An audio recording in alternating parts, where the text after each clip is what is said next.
hope that it's one of your favorites. Here he is, ladies and gentlemen, Joe Stafford. Joe Stafford. Matthews goes up again and makes a huge catch. Oh, look at Chris Mann. Hey, MVP. What my dog Stafford looking like out there, man? Stafford, he definitely got a swag about him. Downfield as Matthews reaches out, makes the catch. Oh, reach up caught. It is Matthews for a touchdown. Chris Matthews. We're watching a star be born.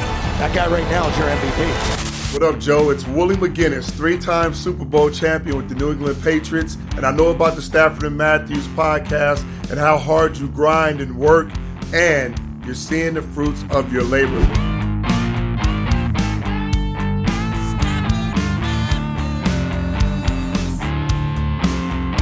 And welcome back to Stafford and Matthews, episode 7 of season 2. As always, your hosts, Joe Stafford and Chris Matthews, former Seahawk and Raven.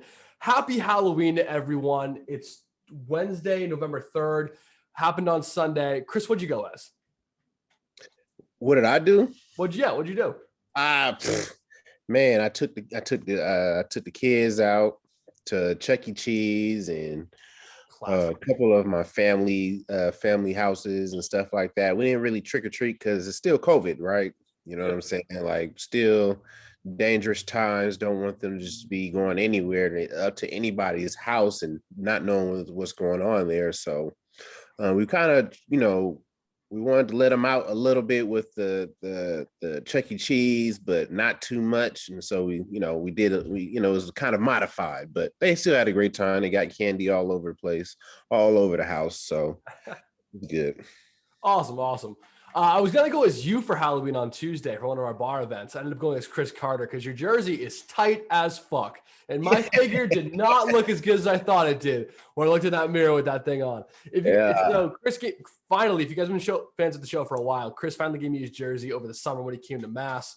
And an NFL jersey, if you guys aren't familiar with the actual ones they wear in the field, it's like a dress. Like, it goes down to your knees. It's so long and it's supposed to be so tight, right? Basically, it was tight right here and loose at the bottom of my knees. And so I looked like I was wearing a dress. My tits were out. It was not a great look. So I had to go with the classic Chris Carter. It looked a lot better.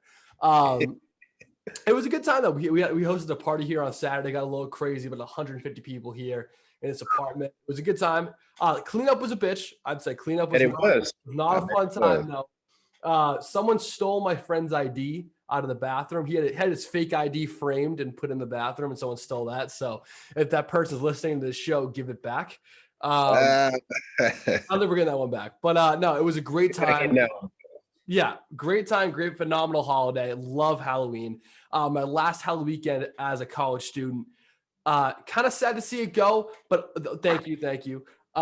It's kind of sad to see it go, though, but also at the same time, not really, because when I woke up Monday morning, I'm thinking to myself, I cannot do this to myself anymore. Like, 3 days of drinking in a row is just putting me down the drain. Like, I can't do it.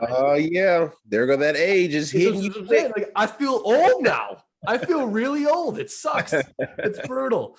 But yeah, so Halloween weekend was great. To start the show off this week, unfortunately, we have a really, really tragic accident that happened to talk about. And I'm going to be very unapologetic about the whole thing. This might be a bit a downer of an episode, this one.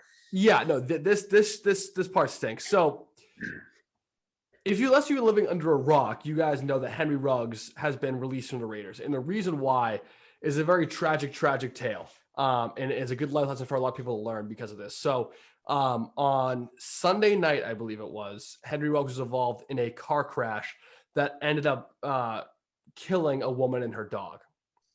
When details emerged, there was very little known about it. Originally, there was a rumor. I heard about it the morning after, and I thought, probably just a rumor. Remember that DeAndre Swift murder rumor that came around a couple weeks ago, ended up being false.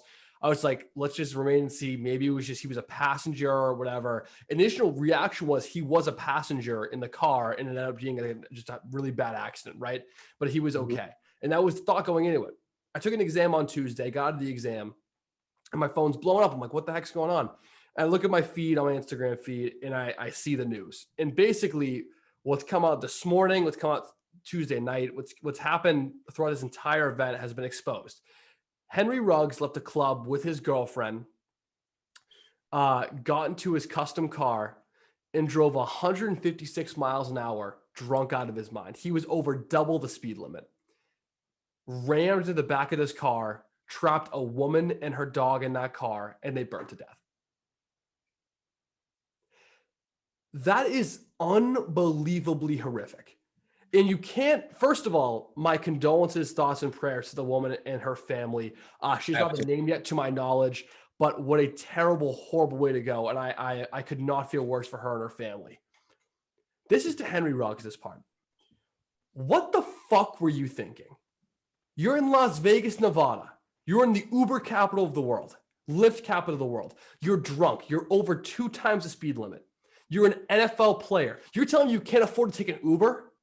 You're telling me you're that drunk that you think you really need to drive home, that you really need to go 156 miles an hour. You just ruined someone's life. You took someone's life away. That was somebody's daughter. She had a mother and a father. She had a family. She probably had brothers and sisters. She had grandparents and great-grandparents. She had cousins and uncles and aunts.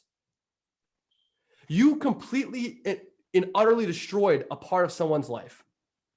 All because you made the nonsensical decision to drink and drive at double the amount allowed. That's where it really gets me, Chris, because if someone has a couple drinks and they want to drive, they get in an accident. Yeah, it's not responsible at all, but 2 drinks under the legal limit, right? That's under 0.08 by statistics, right? Yes. This wasn't even close. He over doubled the amount of legal drinking limit. And that makes me sick to my stomach, and it makes me feel even worse about the whole situation. Henry Ruggs, you are a waste of talent. You have completely ruined your life.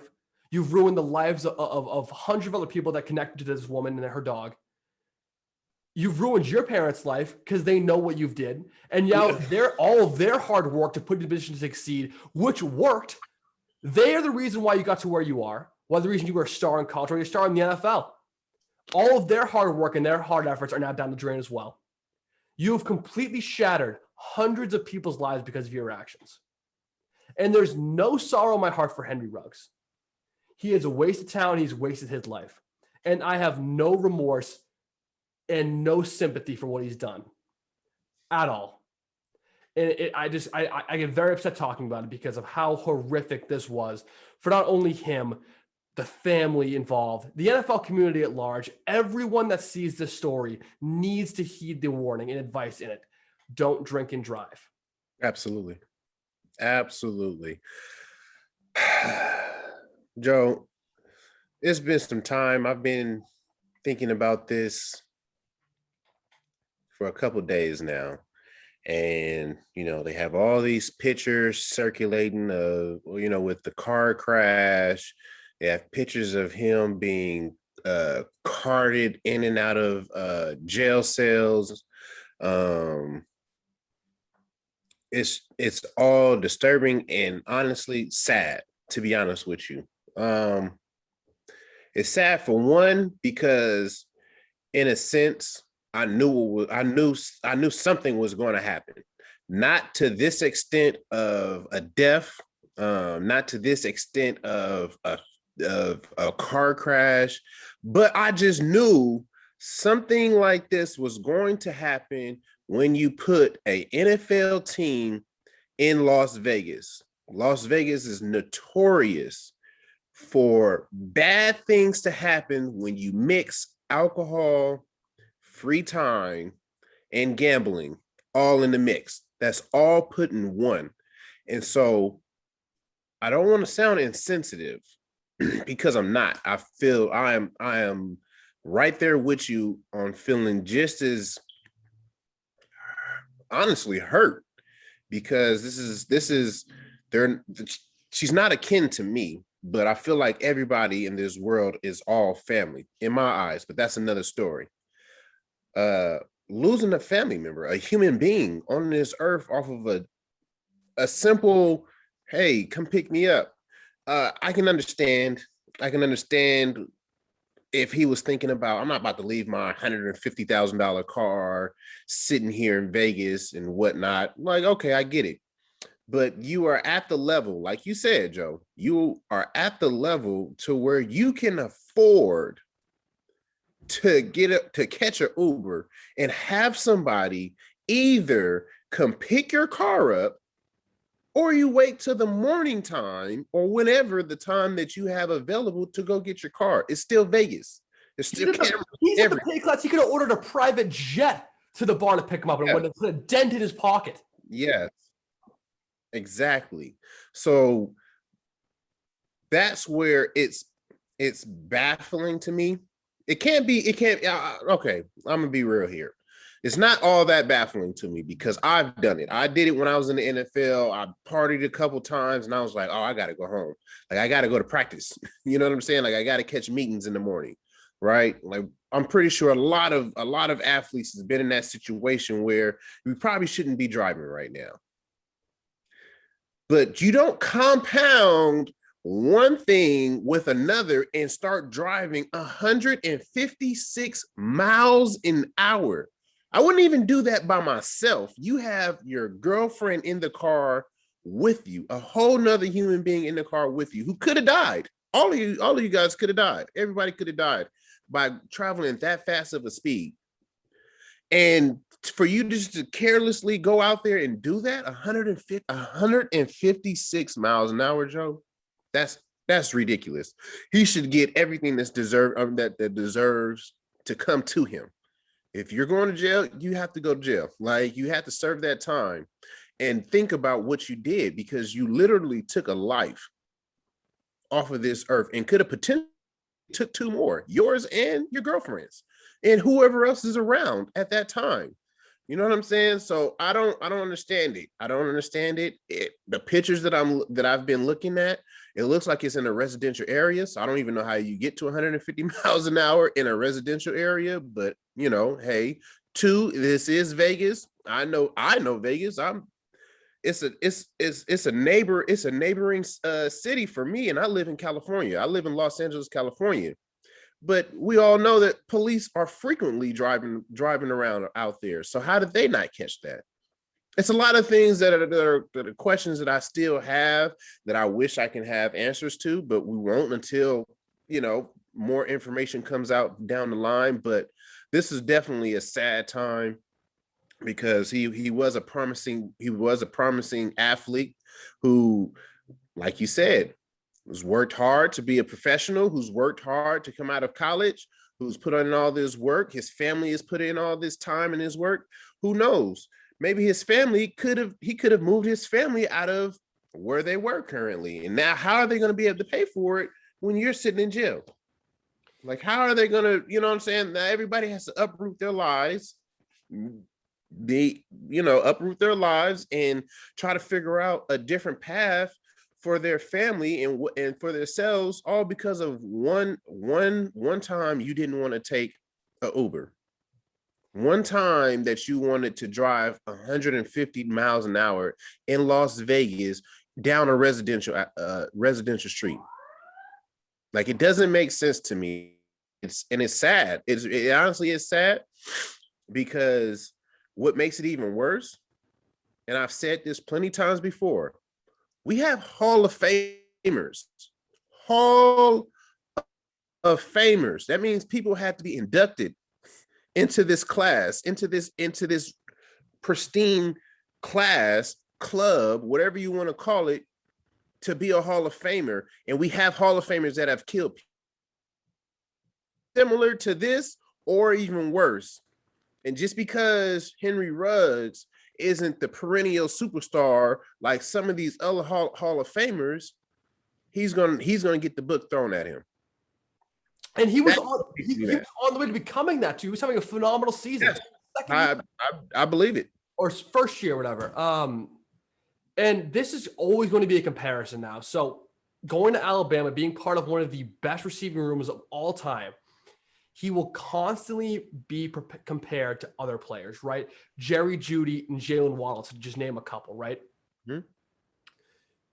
You are going to see teams, you're going to see coaches, GMs, owners, even fathers that even have nothing to do with football are going to compare this guy to the other teammates in his locker room. They're going to be like, hey, you can either be Jalen Waddle or you can be Henry Ruggs. You Mhm. can live your life the way you're supposed to. You can do it responsibly and morally and ethically. You can do all of things right, and you can be successful in this world. Mhm. Or you can take all of the God-given talent that you were given and all of the opportunities you were afforded and everything that you were given in this life and throw it all away in the span of 12 seconds because you made a dumbass decision. Mhm. For sure. We're going to see this for the rest of their lives. It's going to be unbelievable to see how people compare this. And it's one of the saddest stories you will ever hear in professional sports. Absolutely. But at the same time, like I said, I've been through certain situations like this where I didn't have a car crash or anything like that, but I've been in situations where I had to drive and I'm an athlete and I'm drinking and things like that. Pretty much we all have. At the same time, I still want to say that I just feel bad for him as well. Like for him not having the knowledge, like who is around him to allow him to think like this, to be put in situations like this where, hey, instead of having the logical idea of catching an Uber or having somebody drive you, have a personal driver, anything like that. Like, why isn't there somebody around him? If he's the guy of your team, how do you not have people around him to help change his thought process? That's my thing. And it makes me sad to see that this guy who is so gifted, who had an upward trajectory, is now going to be sitting in jail for a long time. Money's going to be going out the wazoo. You have to pay for your lawyers. You have to pay for your family. Things are still moving outside of jail. Like things have to be paid for. You're not making any more money because you've been released. Like things like this stuff is sad, man. It's sad to see stuff like that. So as of right now, he's being charged with DUI that results in a death, right? That's a felony charge. He is facing a minimum of 2 years to a maximum of 20, with obviously crazy stiff fines somewhere in there as well. Yes. And I don't want to be the guy to ask this question. I'm going to be the guy, though. We've seen guys like Michael Vick abuse, kill dogs, get back in the league 3 years later. We've seen Dante Stallworth kill someone during DUI and get back in the league after that, right? People aren't talking about that enough either. Actually, I got that from Junior. Hey, you keep going. There's a couple more, but there's a lot more examples. I'll stick with those two, right? What are the chances that we see Henry Ruggs back in the league, given the fact that he's 23 years old, and obviously has a immense amount of talent? Similar to Tyreek Hill, who beat the mother of his child while she was pregnant, beat his son, and is in the league currently. What are the chances we see Henry Ruggs? Wait, what? That we'll talk about this later. That did happen. We'll talk about that later. This is about Henry Ruggs right now. Henry Ruggs, what are the chances that he gets back in the NFL after this kind of an incident? I think honestly, it depends on the time frame. It depends on how much time that he's gonna have to serve, and if he's even available to go back in there and do and play. Honestly, I didn't know anything about Tyreek Hill, but I would say for Michael Vick, he was already a proven player who sat down for a couple years, and they obviously saying that he was still healthy enough to go out there and play. Now, this is a different story because Henry Ruggs isn't Michael Vick, who was established before he went into jail. So it probably might be a little bit harder. Mentally, he has to be there. Physically, he has to be there. But I would say if you give him 5 years, I don't see him coming back. Yes. Anything less than 5, I could see it. It's just crazy to me because I remember I watched this guy at my first ever combine trip I went to with Babs. I scouted Henry Ruggs at that combine. I remember him putting on his cheetah print cleats and running that 40-yard dash and ran a 4.2. Sub 4.3 was about 4 seconds away from breaking John Ross's record and Chris Johnson's record. That's where I started to wonder if he's getting another shot. And whether or not he deserves that, I guess we're going to figure out during the trial and everything. But looking on the outside in, given the details that we have right now, this guy should never touch a football ever again. And shame on Roger Goodell, if he's the commissioner at the time, to let him back in this league. if it happens. Shame on him. I believe in second chances. I really do. I'm a firm believer in reforming yourself after tragedy, reforming yourself after you commit a major sin. I do believe in that. I believe in second chances. It's not in the NFL. I don't believe in second chances to make millions of dollars after you make this kind of mistake, this life-taking mistake. That's where it becomes an issue for me. I guess. I mean, I feel like money is money. You know, somebody's going to get it. I don't really care about if it's millions or not.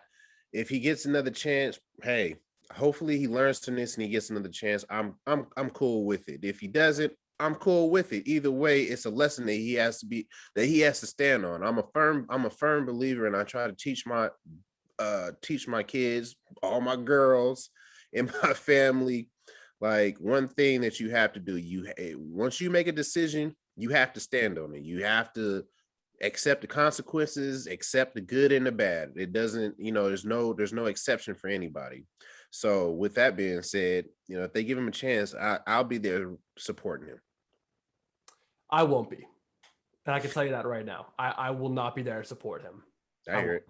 I hope he does great work on this. I really hope he gets involved in the community and gets involved in being an advocate against anti-drunk driving and sober driving and everything like that. Like, I really hope he does that, and I'll be happy with him when he does that. He does not deserve, in my mind, a second chance to make millions of dollars. What if he's with the Patriots? No, I don't care. It's a morality thing. It has nothing to do with team success or Super Bowl success or merchandise. It has nothing to do with anything to make money. It's about morality. It's about having standards. That's where it comes to the line for me. And that's why I'm with you, because, like I said again, you have to make your decisions and you stand on it. I don't care if it's good or bad. You have to stand on it. So I'm with you. Fair enough. All right, now that that's over, we had to talk about this. It's hard not to talk about when you're an online professional. We need to talk about these issues and have a stance on them. You can't be partisan in a lot of these issues. You need to be upfront, give your take, make people understand why you say that, and you move on. And that's what we just did. Even though it's a terrible scenario and a terrible, terrible thing to happen to anyone, and one of the worst things to happen in the NFL ever, it's something you need to talk about and have a conversation about. So I'm glad we did that. So thank you, Chris, for allowing us this platform. Oh man, I'm glad you worded that very well. I like that you said that. And I hope that the world understands that everything that you do, whether it's a good thing or a bad thing, there's always consequences to your actions. And they're always, you have to understand that you can't make everybody happy. You have to figure out a way to make yourself happy. And at the end of the day, you have to understand that and move accordingly with that information.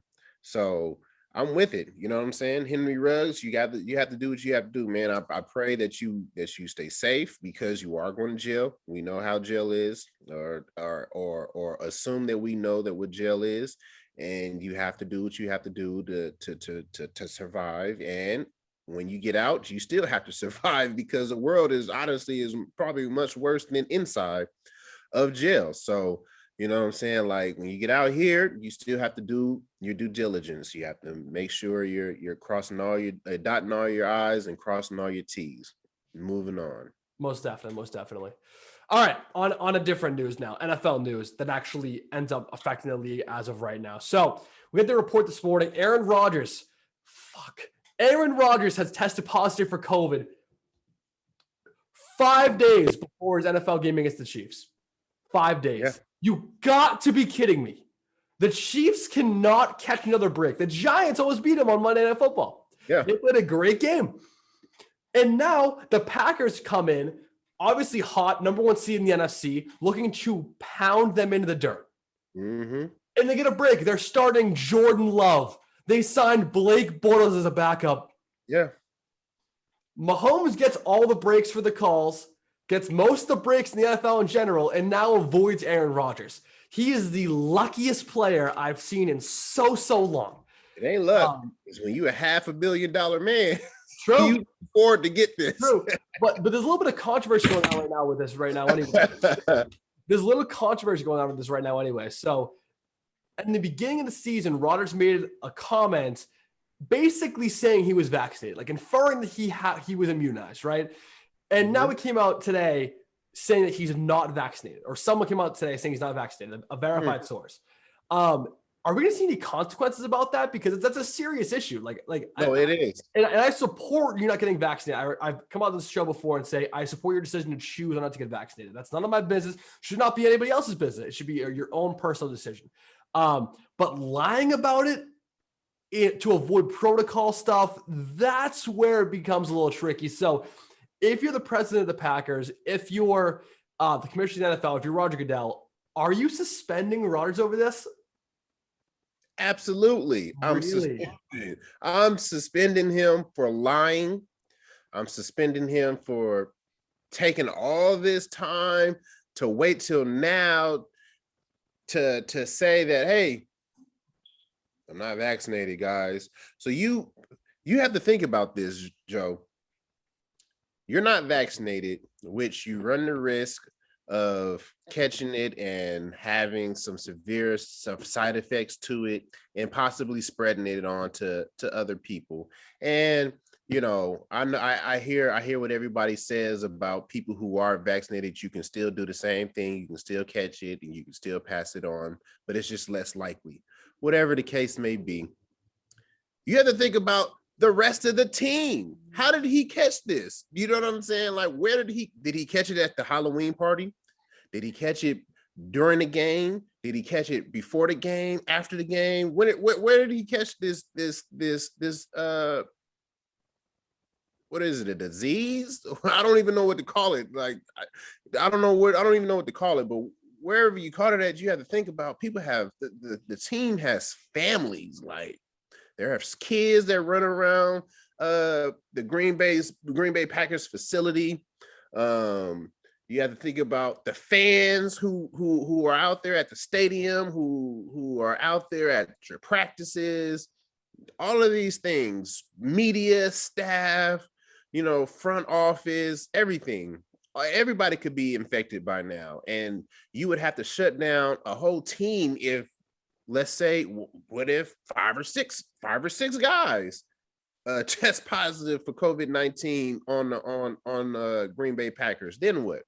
Or do you forfeit games? Or are you what? What's going to happen? You know what I'm saying? Like, there's so much that can happen that could change the outcome of other teams, other players, that could change the outcome of the season, records, everything, when you have it all in order. So yeah, I would fine him.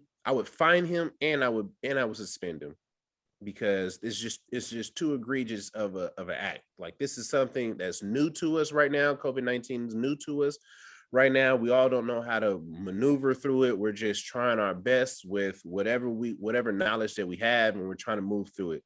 So yeah, I would definitely suspend him and fine him. Get him out. Get it going right now. Yeah, I mean, like, I guess we have to wait for the details about this, because it's not clear whether or not he actually told Goodell he was vaccinated, then lied about it. It's a very weird situation right now. It's a fluid situation. We don't have all the details about it yet. But if that's the case, then yeah, he has to be suspended. Like, how do you fake a vaccination card and the NFL buys it? That's what I want to know, because you have to present a vaccination card. That's how you get the okay approval to avoid all the protocol stuff. So, like, I don't know how. I know you can fake a vaccination card. I know you can fake it, like, how are you fake a fake ID and post it up in your room? I know exactly how you can do it. Shout out Trevor Nelson. That's so funny. Oh my God. But yeah, just a disappointment though. I really wanted to see Rodgers versus Mahomes. I want to see Rodgers beat the living hell out of Mahomes. It would have been great to watch. Must see football. And now we're getting Jordan Love. And I don't expect much of a challenge from Jordan Love. Jordan Love has not impressed me in the slightest in preseason. It'd be a hell of a story if you beat Mahomes. It'd be a hell of a story. I just don't see it happening. Obviously, I think Mahomes is going to take care of business as always does. But yeah, this is a very disappointing outcome for that. Also on the COVID front, Saquon Barkley tested positive, and now it's being reported that if he can test negative twice before Sunday and have no symptoms, he can play. That should be the same for Rodgers. I don't know why that's not the same thing for Rodgers, but that's the report we're getting right now. So I think let's wait and see on that front. But yeah, that's just weird. Another weird thing, speaking to the Packers released Jalen Smith the other day.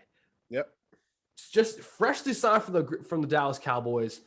Just a couple of years ago was one of the most highly recruited linebackers in college football out of Notre Dame before a gruesome injury. dropped him to the second round of the NFL draft. Rookie year came on great. Sophomore year, same thing. And then last year, he had a really bad junior year in the NFL. Comes back this year. Cowboys don't like him, obviously. Goes to Green Bay. Plays decently, and Green Bay gets cut. There's something going behind the scenes with him, right? Like this isn't play related, right? Because I don't think it could possibly be play related when it comes to this kind of thing. Like he has the talent. It's not like he doesn't have talent. There's something wrong going on. So like, what could that be? A locker room. So you think he's the cancer? I wouldn't say cancer, but I would say that it is problems. Like people have to understand that the NFL is it's a $1 billion organization, multi-billion dollar organization, I should say. And for that to have all that money, you have to understand that they are going to have people out there looking around and seeing what your lifestyle is. Is it conducive to our organization? Are we going to overlook certain things about your life to give you millions of dollars to change your life and your family's lives so you can play on our team? Like these are things that a lot of kids don't understand. Like they think like, oh yeah, you know, they think that it can't happen to athletes. Like athletes go through these same scrutiny as normal civilians. It's just in a private organization to where if they choose, if they want to bring it out into the public or not. So yeah, when you're going through college and high school and you're tweeting certain things and you're posting up certain videos or you're acting a certain way in public, yeah, that hurts your draft status. That hurts your potential chance to get that big contract once you get to the NFL. Like all of these things play a factor. And I think that that's what it is with this guy right here. I don't know much about him, but you know, we've seen certain instances in the news about him and his, you know, and his attitude and things like that. So it could be a lot of things, but I think it has to be in the locker room of just who he is. And it could, and this is going to sound crazy, Joe. He could be doing things unintentional. This could be everyday lifestyle things that he's doing for himself in life that he's been doing his whole life. Like, oh yeah, I'm good, man. You know, I live this way, I do this and I do that, and it ain't hurting nobody, but it's hurting you in the long run. And he doesn't understand that. He might not understand it. He might not have people around him to understand that. True. To help him understand that. So it's it could be a lot of things, but I think that that's what it could be, because you don't just take a guy who's extremely talented, let him play for a game or two, and he's still trying to figure out the defense to become the next level player that he can be, and then you release him. Like that just tells me there's something going on in the locker room that they don't like. They've put somebody behind him to, you know, I don't want to say follow him, but you know, just notice his actions and what he's doing and things like that. Yeah, makes no sense to me at all. All right, trade deadline happened. Came and went Tuesday. Pretty anticlimactic. Like, not a lot of fun stuff happened, but there was one blockbuster trade. Longtime Bronco, former second overall pick Von Miller, has been traded to the Los Angeles Rams. If this trade happened like 4 years ago, holy shit. Like, what kind of a team would they have with with Aaron Donald, Von Miller, Jalen Ramsey, all on that same side? Not Mohamed Sanu. What's his name? The D tackle. I said Donald. Who? The nose tackle Sue. Oh, no. Sue. Sue's not on the Rams. Ndamukong Suh was on the Rams. You mean 4 years ago? Yeah. Okay, cool. Yeah. 4 years ago. Yeah, just unbelievable. I got lost in my own analogy. Sorry about that. That's kind of funny. All right.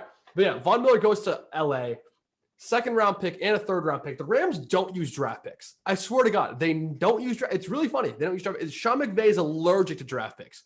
It's hilarious. But yeah, he comes into a very talented room with Aaron Donald, Darius Williams, Jalen Ramsey on that side of the ball. And obviously the offense is playing on all cylinders. Matt Stafford, Uncle Matt has that team rolling into the playoffs right now. So great fit, I think.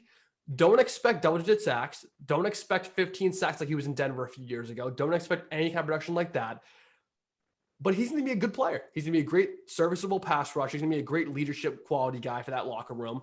He's been in the playoffs before, been in the Super Bowl before, won a Super Bowl before. Like, he has the pedigree. So that's a good thing. It was a good move overall. I think a second and a third is a little bit steep for him being 32. But overall, I think it's a good trade. I think he'll make a good impact on this team. Chris, what were your thoughts on this trade deadline overall? But yeah, Von Miller. Yeah, I thought it was a solid trade. I mean, if I was the Rams, I would have done the same thing. So yeah, I think that was a great pickup. I'm with you. Don't expect a whole bunch of sacks because honestly, in the past couple of years, he hasn't been doing much of anything besides being hurt or, think teams have just been keying in on him. So I wouldn't expect much from him, but I wouldn't be surprised if he get a couple sacks. Yeah, like he'll be a good player. Here. You have Aaron Donald still on the line, who's getting double teamed everywhere. I mean, every time he steps on the field, then you have Flowers on the other side. Like, you have people out there who's gonna take up majority of the eyes. So it'll leave Von Miller over there to be able to, take advantage of the one-on-one coverages that he wouldn't get if he was on Denver's team. And I think that's a great fit for them. This is another classic Rams trying to make a push and feeling like they're going to win the whole thing, like they did before with Ndamukong Suh and all and all those other players that they picked up throughout those years. I mean, throughout that year, and hopefully they can get it done because now Super Bowl's in LA. I'm going to it.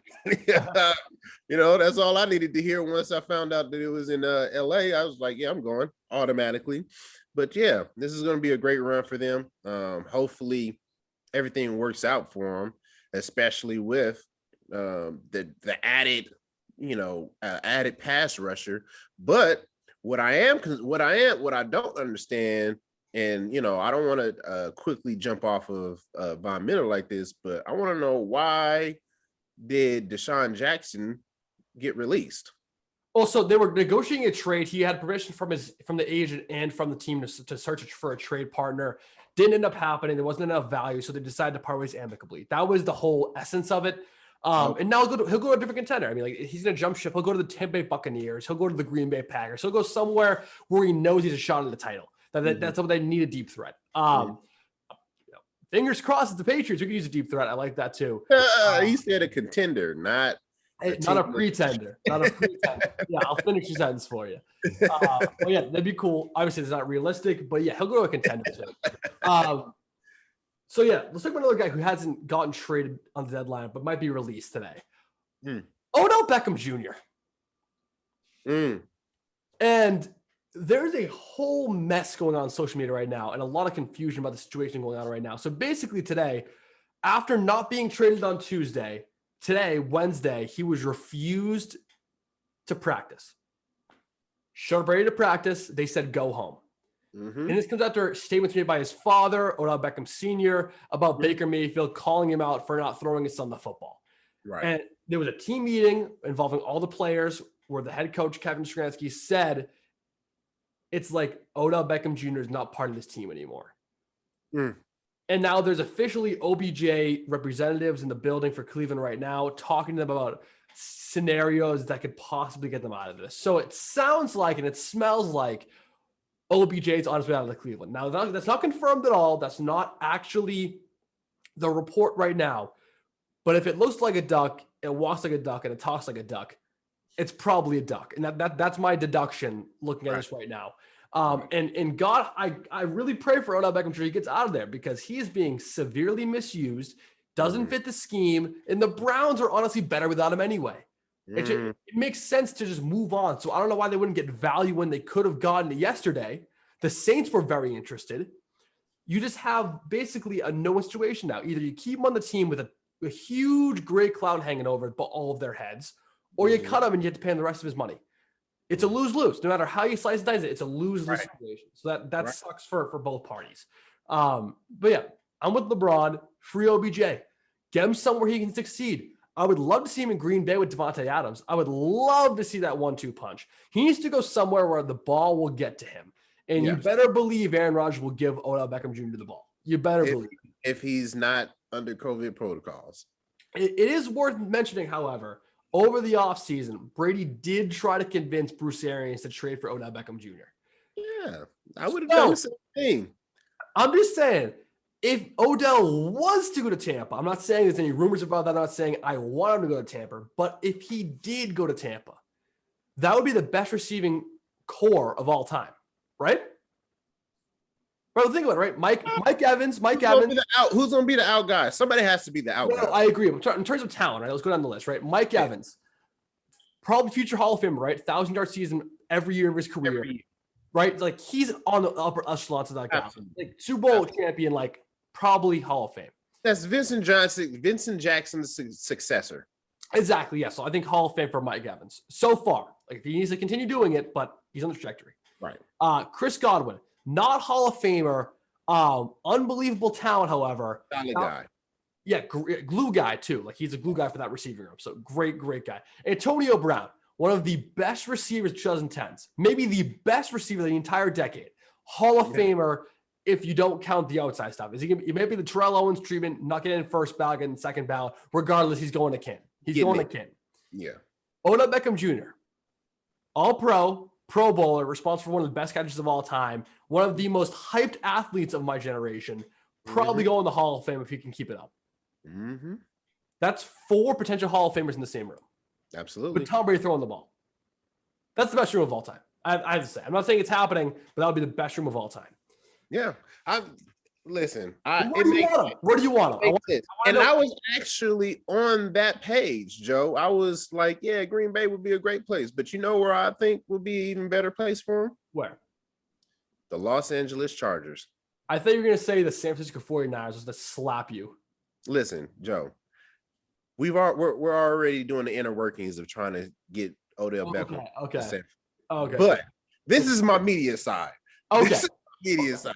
Listen, the Los Angeles Chargers would love him, would love Odell with a young protege quarterback and Justin Herbert, who's out there playing out of his mind this year. You have a veteran of a receiver in Keenan Allen. You have a solid glue guy that you like the words you like to use, glue guy in Mike Williams, and then you have Odell Beckham in there. I think that'll be a recipe for success over there. Right, but is that in the realm of being too crowded? That's where it starts to get a little tricky, right? Because Mike Williams is playing out of his mind right now. Mike Williams is a top 10 receiver right now. Yes. So can you fit all of those guys in there without stroking some ego? Like, what's the situation there? Absolutely, I think you can. I think that Odell Beckham is a guy who is willing to move. I mean, is willing to make things work for his career. That's all he's been trying to do. Well, I don't know about that. How not, Joe? When Look he at the last 3 years in Cleveland. When he went into the Browns, what did he do? He shaved his head. He had regular hair. He stopped doing all the antics of all the extra out dancing and stuff like that. Like that's who he is. I think that now because he's with the Browns, it's just ran his course. You know, you have a subpar quarterback, a subpar offense that's only good for running the ball, to be honest with you. And it's just not working out for him. Like he's tried it. You know what I'm saying? Like you don't go to places to go play with friends. You know what I'm saying? Like you leave that for basketball because you keep the ball, you know, once you get the ball in your hands, you can do what you want to do. Football, you need a quarterback, you need a line, you need a run game, you need a scheme, you need everything when it comes to football. So just going out there like, yeah, man, I just want to play with my friend, like my best friend that I played in college with, like that's not going to work. You know what I'm saying? Like you need to do more vetting of teams when you're starting to move around and you're trying to make moves in the NFL for your career. But if you look at the Chargers, I think it's a gold mine because you just sat there and just said, you just sat there and talked about Tampa Bay. You got Mike Evans, Hall of Famer, glue guy, Chris Godwin. Then you got arguably one of the best receivers in the 2010s in Antonio Brown. That's 3 guys right there. Only named 2 for the Chargers. You have 3. That's true. For Tampa. That's fair. That's fair. You add one more guy in there. You put him at the Z or the X, which I think he should go to Z because Mike Williams is, like you said, is playing out of his mind. Top 10. Keenan Allen, he is a technician with his routes and getting off the line. You put him in the slot, and then you put Odell at Z, and you let him run. I mean, you let him get all the one-on-one coverages known to man on his side. He's going to eat it up. He's going to eat it up because Justin Herbert, for one, is not going to throw the ball to a wide open receiver and throw it 5 yards behind him and make you have to stop to go get the ball. Well, it happened on Sunday. The Patriots it did happen on Sunday through that bad pick to Phillip. I'm just saying that right now. I wouldn't. First off, if you want to talk about that, I don't blame Justin Herbert for that. I blame the receiver. I blame the line. I blame a couple of people for that throw. But nonetheless, he's still playing amazing. You can't name 5 quarterbacks that's playing better than him right now. No, I can't. So with that, this is a young, promising guy, and it fits your mold. He's not from LA, but his persona is LA. It's everything about it. Lights, flashiness, you know what I'm saying? He's a extremely hard worker. That's one thing that a lot of people don't understand about Odell is he's an extremely hard worker, and I think that it would be a great fit for him out there in with the Chargers. Fair enough. Hey, fair enough. I hope he succeeds. I'm a big free OBJ guy. I want him to succeed. I think this is just all a plan for him because once that LeBron James tweet popped up, I think his team was like, oh, you know what? We need to run with this. I would like to think LeBron doesn't have that much influence on different sports, but maybe you're right. I would like to think he's got it. If you don't think that LeBron James can't say, hey man, free that guy, whoever, he coming out of jail. I can tell you that. That guy's coming out of jail. LeBron James is the face of the USA right now. He can do no wrong. Thanks, Joe Biden. Anyway. Oh, God. That was so funny. All right. A little news, a little poker on the league for some news. AD, Adrian Peterson's back in the league. That's awesome. This is a quick little segment. I'm glad for AP coming in. Unfortunately, for a bad reason. Derrick Henry, who's carrying my fantasy team, is pretty much officially out for the rest of the year. Like, he can come back for the playoffs. Maybe they're not really sure about the timeline yet, but he's going to be out for at least the regular season. So thoughts and prayers to Derrick Henry. Get well soon. Praying for you. But yeah, so Adrian Peterson, love the guy. So glad he gets back in the league. I really hope he can stay healthy and break that record.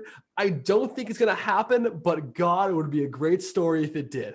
What if he comes back with some crazy numbers, He'd have to go down as the best running back of all time. Well, they think like he's already in the conversation. Like he's already in the conversation. It would just solidify it. Like yeah, true.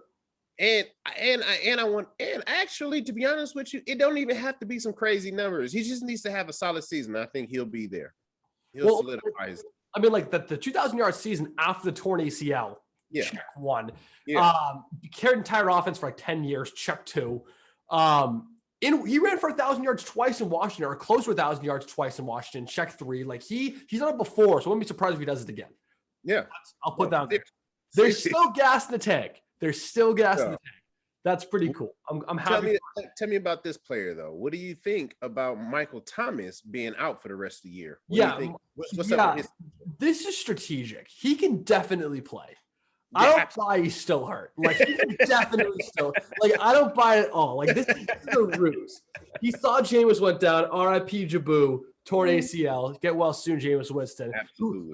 Who celebrated in the locker room with his crutches. That was the funniest video ever. I thought that was hilarious. It was a funny video, and that song was tight. I had to Shazam the song. I was that like, song was good.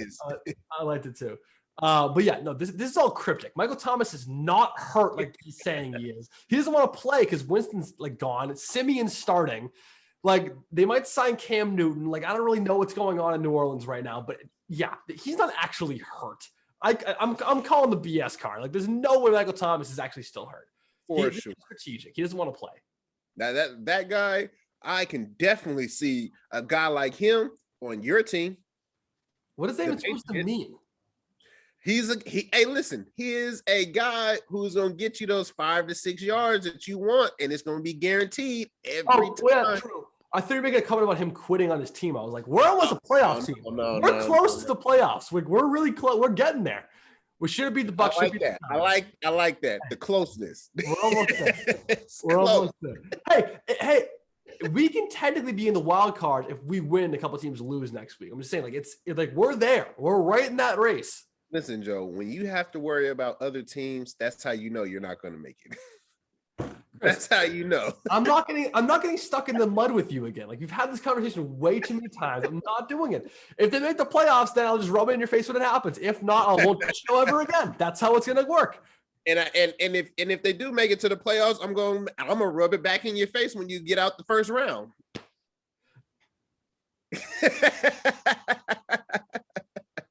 Sometimes I wonder why. This is a win-win, Joe. This is content for us. Sometimes I wonder why I do the show with you every week. Sometimes I really do wonder. Oh my God. All right. What else we got on the docket here? Oh yeah, Deshaun Watson not getting traded, dumb as hell. Yeah, like this NFL is just being dumb. Period, man. There's a lot of crazy things that you like. Why? Like he's been wanting to leave for the longest. These allegations then came up. If judging by the NFL's track record, they would want to get as far away from something like this as possible. At least a specific team, they would try to get away from this as far as possible, and they're just holding him there like he's in jail. Like, no, you have to stay here. Like, did Goodell tell him they can't trade him? Like, he's not on the exempt list. Like, he's not restricted from playing. He can play right now if they wanted him to. They're just keeping him a healthy scratch. So like, the Dolphins offered him the boatload, I'm pretty sure. They said no to that ultimately. The Eagles made an offer. Deshaun said, no, I don't want to go to the Eagles. Carolina made an offer, I'm pretty sure, too. Like, there were offers on the table. He just didn't take any of them. So it just blows my mind a little bit that he's still on the roster of the Houston Texans. Just seems dumb to me. Like, it just seems dumb. Fantasy update. Around the board. Chris, how'd we do this week? 4 wins in a row, baby. Hey, love to hear it. And it always happens to me every year. I start off terrible. I can't win a game, can't even buy a game. And then I turn around, somehow, some way, I start stringing some wins together. And then towards the end, my guys start shuffling off again. So now, right now, I'm living on the high life right now. But I feel like I need to like restructure my whole team. But like the people in the people that are in my fantasy league, like they want to trade for dumb people. Like if I'm giving up somebody big, they're gonna give me like somebody retarded, like Trey Sermon, who's still sitting on the like who's on IR. Like that's the kind of trades these guys are trying to give me in our league, and it's been happened 3 years in a row. So I don't know how I'm gonna restructure this team, but I got to figure it out because I know just like every other year, I'm going to tail it off at the end of the year and start losing again. Yeah, that's where I'm kind of in the boat right now. So update, Mike Vick's dogs did win again this week. Standings are looking good. Right now, I'm tied for first place in the league. I'm 6-2. Okay. I'm feeling good. It's a good record. I'm happy with the record. I snuck a victory in this week. I basically won 92-87 because my roommate Brendan Parr decided to start Chris Carson, who's on the IR, and he didn't change his lineup. So I snuck away with a victory there. That was love. I'm having some issues though. On every single one of my fantasy teams, including this one, I either have Derrick Henry or Christian McCaffrey on the team. Christian McCaffrey might be coming back this week. Yeah, but that's an issue. He's not healthy right now. I need help. I need help. I'm sick. You're going to hear it. I'm sick thinking about how bad my team's going to be without these guys. So, but right now, my running backs outside of Henry on this team, I got Alex Collins, who's on bye this week, unfortunately. I got Josh Jacobs and Naeem Hines. That's all I have. I need help desperately. Desperately. So we'll see if I get it. But as long as I make the playoffs, I'm safe. I'm safe as long as I make the playoffs. I just don't want to lose. I just don't want to lose. That's how I'm going to put it. That's all you're banking on is getting into the playoffs. I don't have to go to a WNBA game sober if I didn't make the playoffs. Yeah, I'm very happy about that. I'll take that every day of the week. You got to be kidding me. All right, weekly game picks. Let's get it going. Thursday Night Football, the New York Jets challenge the Indianapolis Colts. Jets' second game with starter Mike White in the building, who had a phenomenal game and knocked off the Cincinnati Bengals, the number 1 seed in the AFC. Who threw for 400 yards. First Jets player since who to throw for 400 yards? I have no clue. Vinny Testaverde, before I was born. I was going to say Broadway Joe. Let's go back even further. That's before you were born. That's before you were born. Oh, my God. Yeah, that would – all right, I'm taking the Colts here, but it's a sneaky, juicy pick take to the Jets here because the Colts aren't like – they're playing good. They're a gritty kind of football team. Jets are kind of – like I kind of want to take the juicy pick to the Jets, but I'm taking the Colts. Yeah, it's a juicy subject right now, but I'm definitely going with the Colts. I feel like they're a more established team who's been playing together for a long time now, and I feel like they're going to come away with the win. Figure out a couple schemes that Mike White probably hasn't seen in the NFL yet as a live rep. So yeah, I'm going with the Colts. We have the Broncos at the Cowboys. Start the docket off on Sunday football at 1 o'clock. I'm going to go with the Cowboys here. They're at home. Dak's back. Presumably, we're not sure. And Denver just doesn't really give me a lot to go off of confidence-wise. So I'm going to go with Dallas here. Yeah, I'm going. Well, is Dak playing or is he not playing? We think he's going to play. Okay. Fuck. I don't know. I don't know. Because if Dak is playing, then I can confidently say yes, Cowboys. But if he's not, I can see Denver sneaking away with the win. Well, he beat your homeboy Kirk Cousins on Sunday without Dak Prescott. Yeah, and you seen what happened. First off, you want to bring up my boy Kirk Cousins. Can we not say that he played at a phenomenal game that game? No, you can't say that. Why? He didn't play phenomenal. How? What did he do wrong? He threw 1 touchdown and like 180 yards. That's what was wrong. Is that his fault that his receivers couldn't do anything? It's his fault he didn't do better. Yeah, it is. It's his fault that his receivers couldn't catch the ball. It's his fault.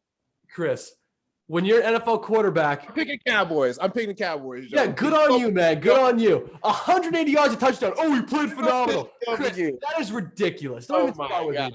Don't even start. That's the dumbest thing I've heard all day. Kirk Cousins plays phenomenal. 180 yards and a touchdown. Oh, yeah, he played great. No, he lost to Cooper Rush in the Dallas Cowboys. Give me a break. And it wasn't his fault. Kirk sucks. Just like you can give Tom Brady the outlet. Oh yeah, because running backs they wasn't doing anything because receivers wasn't catching the ball. Tom Brady, he's good. He's great. He's good. But no, not Kirk Cousins though. Not Kirk Cousins. Yeah, because Kirk isn't Tom Brady. You're goddamn right. Okay, so did Tom Brady have a great game? On what, Sunday? Yeah. Did he win? Joe. Oh, look what happened now. Look what happened now. He's all quiet now. He goes back on the couch. I can't even see him in the frame. Going back here. Yeah, he won the football game. He had a pretty good game. Next game of the docket. New England at Carolina. New England at Carolina. I'm taking Carolina. We know it ain't going to be New England. All right, take Carolina. It's a free W. Yeah. Thank you, sir. Yeah, all right. We got, New England at Carolina. I'll take New England here. I actually like them in Carolina. Sam Darnold's out with a concussion. PJ Walker starting instead. Very excited to see PJ Walker, though. I am too. I want to see him do well. But I just don't think it'll be in the cards for him to win that. It's going to be a lot of running. I know that. A lot of running. It's going to be a lot of running. I'm going to go with New England here, though. Like I unbiased. might need to pick up their running back, to be honest with you. Chuba Hubbard, yeah, why not? We have the Falcons at the New Orleans Saints with Trevor Siemian presumably the starter. The Falcons play the Saints tough usually. And Matt Ryan obviously is better than Trevor Siemian. Mm-hmm. The Saints defense is playing really good right now. Mm-hmm. I'm going to go with the Saints here. Damn. Also, I had to retract a statement because I thought for sure you was going to take the Falcons. Also, in my blind rage of defending Tom Brady just now, I forgot they actually lost on Sunday to the Saints. So no, he didn't have a good game. They did lose. Now that I think about it, because you was pissing me off right there. Yeah, in my, I was about to say. Yeah, in my blind rage, I might have miscommunicated information. So yeah, no, he lost. I'm sorry about that. But yeah, all right. Who do you got? Falcons, Saints. I'm going with the Saints as well.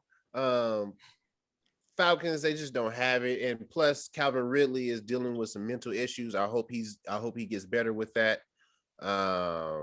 But yeah, that's one less perennial receiver on your team for him to throw it to. Yeah, I'm going with the Saints. Vikings at Ravens. If Kirk Cousins can beat Lamar Jackson at home but can't beat Cooper Rush, I'm gonna lose it. What you gonna call him? The great?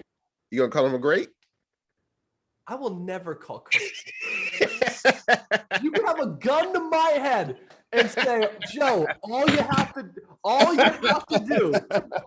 to do is say Kirk Cousins is great. I'll let you walk out of here. I say shoot. Straight up. I'd say shoot me. I'd say shoot me. No, give me Lamar Jackson and the Baltimore Ravens.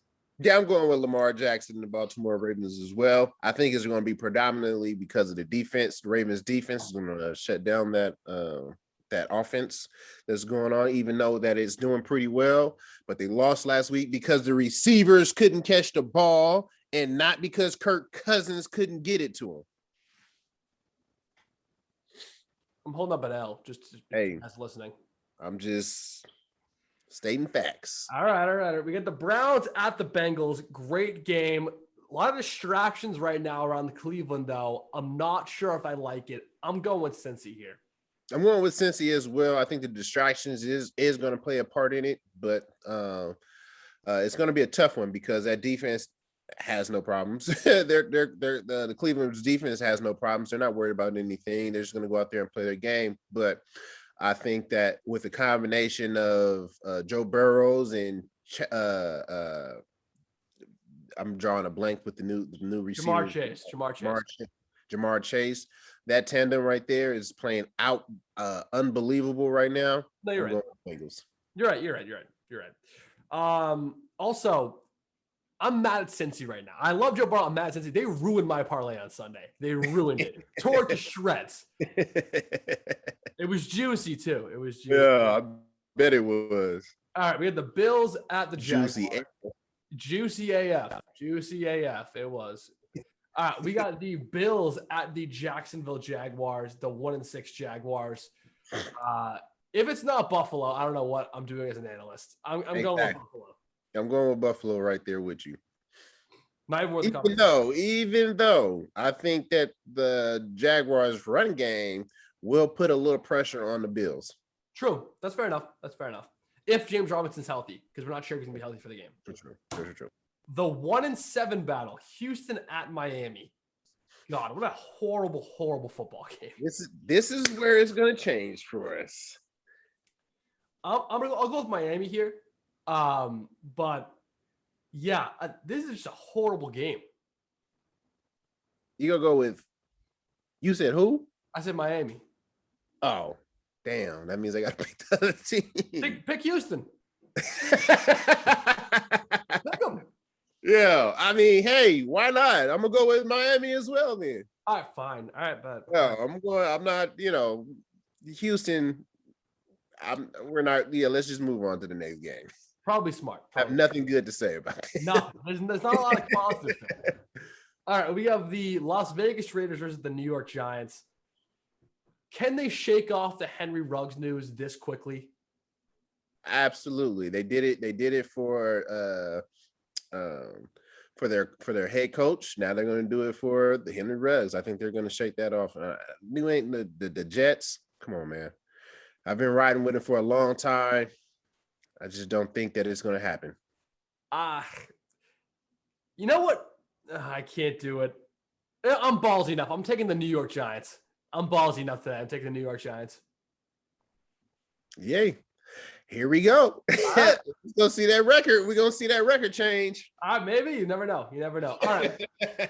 We have the Los Angeles Chargers at the Philadelphia Eagles. I'm hammering Chargers. Absolutely Chargers. It will be intriguing to see, though, Herbert playing in Philadelphia. That's a tough stadium to play in, and they're coming off a very, very, very commanding victory. So it'll be an interesting game for sure. I'm taking Justin Herbert and the Chargers, though. I'm definitely taking the Chargers. We have the Packers at the Chiefs, and I wish he was all healthy.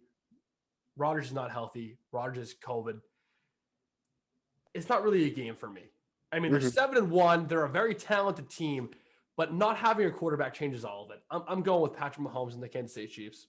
Yeah, I'm going with Kansas City as well. I just think that, with Aaron Rodgers being out, it's just gonna be a tough game for Jordan Love. For sure. 425 football, the Arizona Cardinals at your San Francisco 49ers. I'm going with Arizona. They're 7-1. I said the collapse was going to start last week, and it did. They lost. But it's the Niners. They're not that talented. They're not that good overall. I'm going with Arizona. What team are you watching? The 3-4 team. Yeah, look what division we're in. We're not in some cupcake division that the Patriots are in. Just make your pick. Take the Niners. I'm going with the Niners. You know that. I'm going with the Niners. Let's just avoid it. Listen, Joe. You want to talk about the collapse? It started last week, and it's going to continue to happen this week. You forgot that this defense is still a top defense. We're going to come out there and plaster that boy, Murray. Hey, this is a win-win for me. Plaster him. I mean, it's a win-win for me. Like, either I'm right about my game pick for the week, or I'm right about my theory the Cardinals are collapsing. Like, either way. Well, first off, Joe, can we be real here? What? Let's just your thought process on Kyler Murray. That was 3 games ago. You've been bouncing each week on, it's going to be this week. No, it's going to be next week. No, I said what I said. I said week 8 or week 9. What week is it now? It's week 9. What was last week? Week 8, their first loss. I'm not hearing any of this, Chris. I'm not hearing any of it. I've been consistent. I'm not hearing any of it. Sunday Night Football, we had the Tennessee Titans at the LA Rams. With Derrick Henry, different scenario. He's not healthy. Out for the rest of the year. Give me LA. Give me Uncle Matt. Yeah, absolutely. I'm going with the Rams as well. They're just moving at a pace that's unmatched right now. I'm going with the Rams. Bears at Steelers. If it was in Chicago, I'm taking Chicago. It's not. Fields had a great game on Sunday. Granted, it was lost. A great game. Going into the City, going into the Steel Curtain, Pittsburgh, tough environment, terrible towels waving everywhere. I don't see the Bears holding up. I'm going with Pittsburgh here. I'm actually gonna go with the Bears. I think this is enough of a toss-up game to where anything can honestly happen. I feel like Fields is coming off of a high right now. He played a good game last week. He can only get better, which we've seen throughout this whole year of hitting straight rock bottom to him actually leveling his gameplay up now. So I think that he's going to level up one more game, have another game of experience against the Steelers, and he can pull this game out. You hope so. All right. That wraps up Stafford and Matthews game picks for week 9 and pretty much wraps up for the rest of the show. We had a lot of great content today, talked about a lot of important issues and a lot of fun issues. Great back and forth. Chris, you have any final thoughts? No, I mean, outside of, man, you guys have happy holidays. Stay safe. Please, if you're drinking out there, please catch an Uber or have somebody drive you. And please, even if you're not drinking, don't go 156 miles an hour down a residential area. How about you not go 156 ever? Like, do you really need to go that fast? Yeah, you do. I've definitely hit 150 on a motorcycle or in a car, but it was an open road. Okay, fair enough. All right. Last thought.